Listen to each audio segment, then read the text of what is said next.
Hi there. Thanks for joining us today. George and Josephine have been making arrangements to have their mail forwarded, which is a sure sign they're getting ready to move on from Amargosa, Nevada. Let's see what they're up to.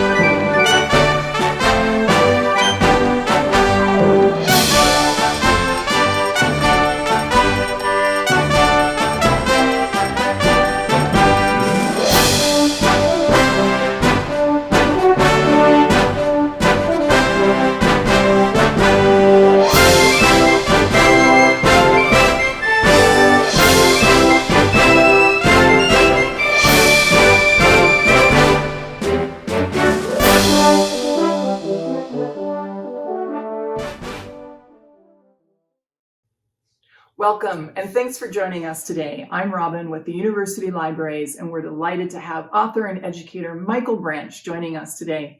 He's got some great tips to help you turn your boring life into an awesome story. Before we meet up with Mike, let's check in and see where George and Josephine are today.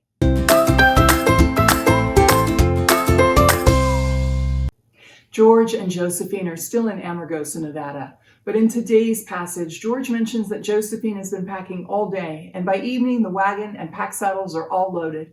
George doesn't mention in this passage exactly where they'll be headed next, but from previous passages, we get the sense they'll be heading north. George also mentions at the beginning of the passage that it still looks stormy in Death Valley. Death Valley is to the west of Amargosa in the northern Mojave Desert. Death Valley got its English name in 1849 from prospectors and other adventurers seeking to cross the valley. Death Valley is known for its extreme heat, making it potentially dangerous. In the summer of 1996, Death Valley recorded 40 days of temperatures over 120 degrees Fahrenheit. And this summer, Death Valley may have been the hottest place in world history, recording 129.9 degrees Fahrenheit on August 16th. Death Valley is also home to Badwater Basin, which is the lowest point of elevation in North America at 282 feet below sea level. Now let's check out this week's vocabulary and get a sense of what's going on in George and Josephine's world.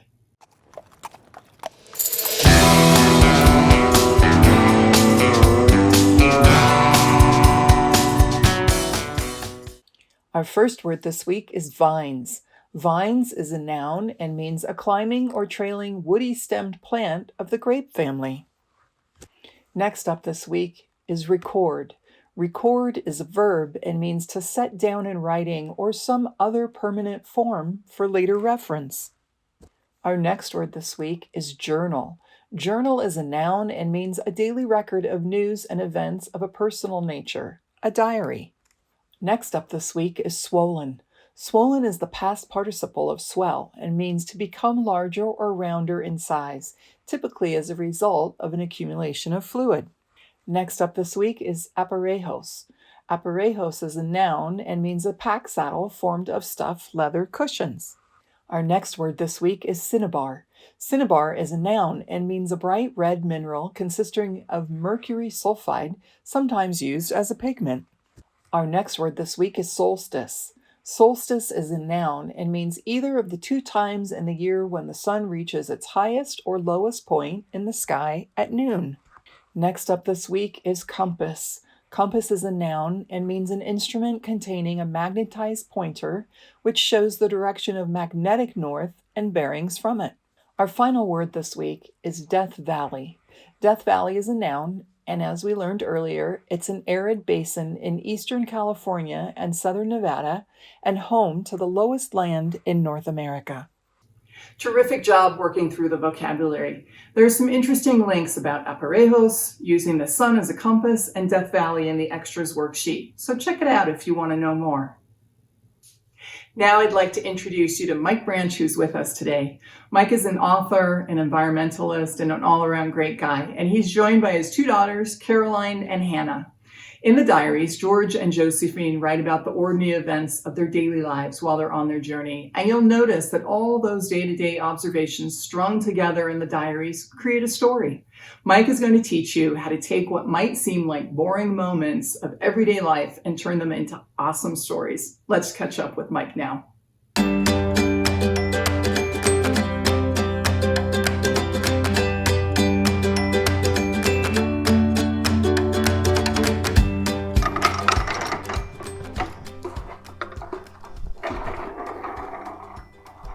Oh, hello. My name's Mike Branch. I'm a writer and I teach college kids how to write. I grew this big gray beard and got this hat because you guys are reading the manuscript journals of miners in Nevada. I wanted to get in the spirit. So today I want to thank my daughter Hannah, who's behind the camera. She's a writer. I want to thank my daughter Caroline, who made some art. She's a writer. We have a special guest star soon who is not a writer. We'll introduce him to you in a minute. Today we're talking about journaling. And I'm calling this 3 ways to turn your boring life into an awesome story. Okay, every writer I know keeps a journal. Why do they do this? Well, you might be thinking they want to record facts and experiences so they don't forget about them later. That's really true.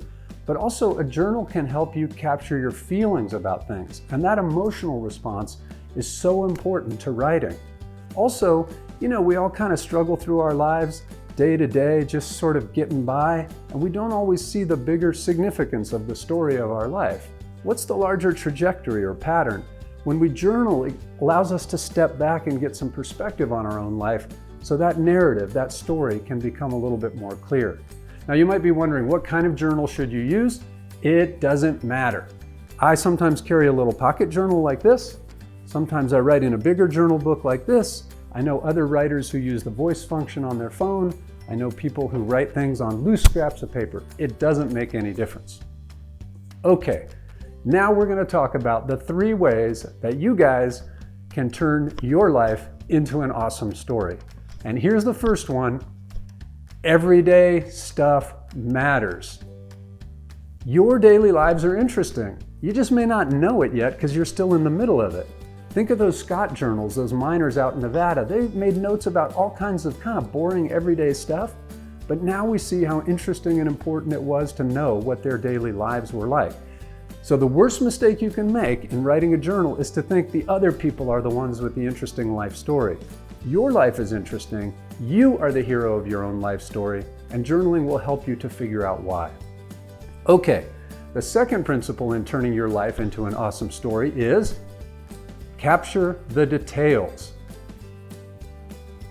Journaling is not just a matter of keeping a record of what happens, it's also a way of training ourselves to notice things, to be better observers, to pay attention to our own lives. Capture that detail sometimes in the form of the 5 senses. How does something look? How does it feel? How does it sound or smell or taste?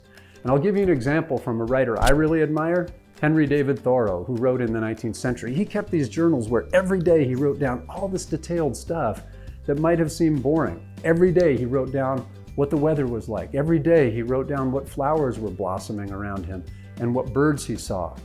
Now we look back and those journals were so detailed that weather forecasting depends in part on Thoreau's observation of the weather because he noticed every day. Climate change models help us to understand that problem because Thoreau's notes about when different flowers bloomed give us information about how the climate is shifting. And his observations about birds teach us about different migratory patterns and changes in bird population. But when he wrote that stuff down, he didn't know it was going to be valuable. He was just noticing what happened in his own life. So as a person writing in a journal, you're a detective. You're looking for clues that will help you to resolve a larger pattern. Okay. And the third principle in how to turn your life into an awesome story is leave meaning for later. What do I mean by this? Your life doesn't have a fixed meaning. Nobody knows what it means except you, and you figure that out for yourself. You can even change your mind about what your life means, and a journal can help you to do that. So with a lot of kinds of writing, you have to have a thesis statement. You have to have a main point or a central argument. So you're writing to support something you've already made up your mind about. But a journal is a mechanism for helping you discover what your daily life really means. If it doesn't have a main point, that's perfectly fine. That's part of what's so cool about writing in your own journal. Okay, now we're going to move on to a little exercise with a guest star who, as I said, is not a writer, and I like to call this part the Huckleberry Writing Exercise. So again, this is the Huckleberry Writing Exercise, and I've asked for two special assistants to join me. This is my daughter Caroline and Huckleberry the puppy. All right, principle number one in turning your life into an awesome story: everyday stuff matters. Dogs are everyday stuff. There's 90 million dogs in the United States. So what makes this guy special? He's Huckleberry. There's only one of him, just like you, totally unique. You don't have to have a pet giraffe to have an interesting story. I got dog stories in almost every book I've written because it's an important part of my everyday life. Second principle, capture the details. For example, observe, Huckleberry is a white dog. Or is he? So important when you're journaling to observe things from different angles and different points of view. Okay, and think about the fact that capturing the details also means using those five senses. How does Huckleberry look? Very cute, although he has these long eyebrows that make him look like a catfish. How does he feel? Very soft, not bad. How does he sound? You can't really hear him, but he has this cute growl where he sounds like he's using human language, like, "Come on, man, give me some more food." How does he smell? Oh, not good, not good. Everybody knows the smell of a dog, especially a wet dog. And finally, to show my commitment to this writing exercise, I am about to find out how a dog tastes.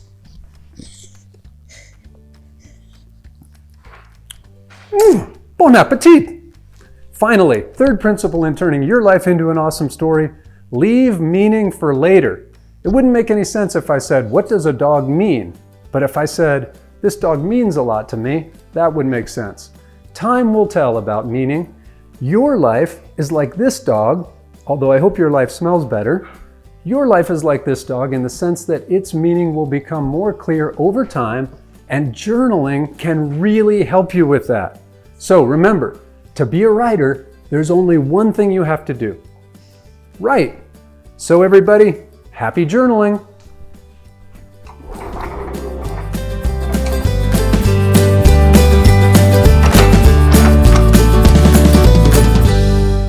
Thank you so much, Mike, Caroline, and Hannah. And thanks for sharing Huckleberry with us too. Let's go over Mike's 3 keys one more time. When you're journaling, remember that you are the hero of your own story. So here are Mike's 3 keys. Everyday stuff matters, capture the details, remembering your 5 senses, and leave meaning for later. Thank you again, Mike, for sharing your journaling wisdom with all of us. That's it for this week's episode. Remember, you can find easy links to the podcast, worksheets, and the link to the entire diaries at both the University Libraries and Washoe County Libraries 1,000 Miles Project web pages. Thanks for joining us today, and tune in next week when George and Josephine are in Goldfield, Nevada, and tensions in Europe are rising. See you then.